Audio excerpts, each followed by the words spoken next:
So I have no poem, but I'll try my best to rhyme. I guess the same thing goes along with what everyone is saying. I've really enjoyed my 4 years here, and I wish I could make it longer, but my guy doesn't want to pay for it. So, but if I had the option, I would. Maybe I'll pick on that physics major I've been talking about all 4 years. I've only taken one class, so that's happening. I want to thank everybody in this room. First and foremost, the teammates. I don't really care how fast I swam or how slow or how painful it was. Every day was worth it to be with you guys. It was a lot of fun, and that's all I really cared about. I mean, I know I didn't swim much more than like a 300 at a time, but when we did take those breaks, I enjoyed, shooting the, and talking the, and then all the jokes that we always had. So, the coaches, I have a very different experience. Ruth got nurtured, and it was a little different for me. All I really wanted was someone that would laugh with me. And it was hard to crack John, but I finally got him. Third or fourth day, he finally smiled at me, and I knew it was going to be a good 4 years. And, we always have the candy man over there. I'm looking at you, drinking a Diet Coke every day, and always there, and wearing the same sweater every day.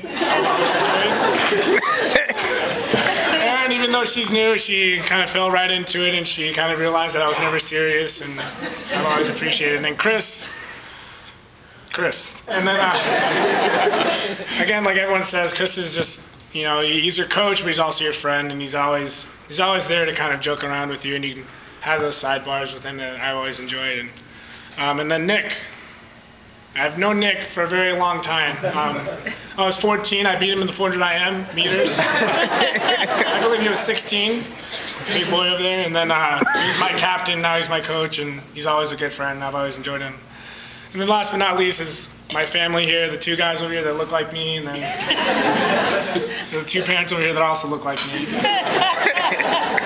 About 20 years, I could not have done this without them behind my back, trying to get me to skip practice and have fun with them, or for the first 10 years while they still swam, if you can believe it or not, driving me to practice, taking me to practice, and letting me enjoy it. I don't think I could have done it without them. And especially my mom. I'll always be a mama's boy. Aww. And I don't think I can do without my mom. Aww. So thank you.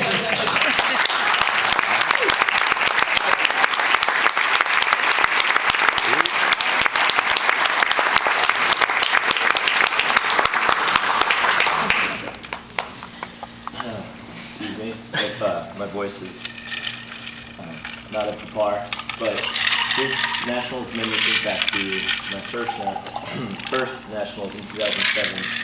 I was rooming with Tim Newton, who's one of Emory's legends, and we were sitting in the room watching basketball, March Madness had just started, and he asked me, John, how are you? What do you think of your swims? Are you happy with your swims? And I said, yeah, it went well. I would have liked to have swum better. And he's like, yeah.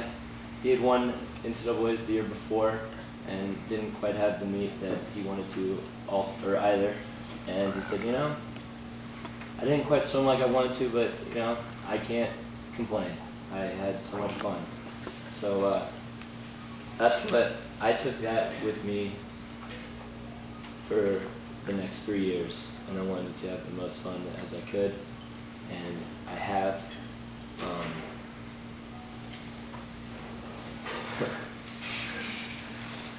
I'm going to make some grand sweeping thank yous so I can sit back down. I would like to thank the 29 teammates that are in the room, and also the other 30-odd that are back home, because I could not have done it without you. You are my closest friends. Coaches, I would like to thank you individually on at a different time. More specifically. And Dad. My mom had a really hard time with me going to Emory. 8 hours away from Springfield, Ohio, and I don't know if she realized how much it upset me that I was making her upset. making her cry so much made me sad too. But when she saw how many friends I'd made and how much fun I was having, Parents Weekend, that first October, I think that we both knew that I'd made the right decision.